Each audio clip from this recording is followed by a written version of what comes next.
You, like me, are probably in desperate need of a vacation. Vacation's actually a topic that I find quite fascinating because the politics of how we travel, especially if you're a Westerner or if you're living in the United States, sometimes we just don't necessarily think critically about what role our time spent in another country does to displace or potentially cause harm. In this amazing, fascinating piece, which I hope that you'll go read, the question is asked, what does hedonistic tourism cost the global south? The reason I think this piece is so important is because many people naturally, when planning a vacation, pick areas where it'll be extremely cheap for them to go.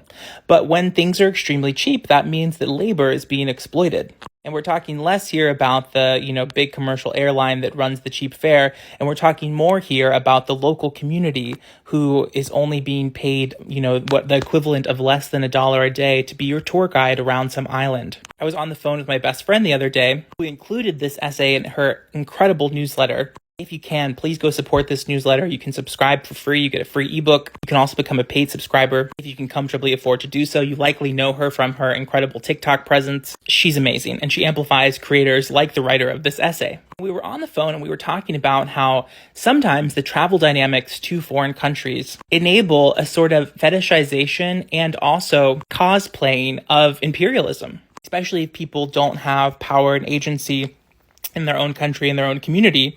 Going to a place where you're waited on hand and foot makes you feel like royalty. But I would ask you to just think about why you're craving that feeling when it is most often at the hands of exploitation of another person.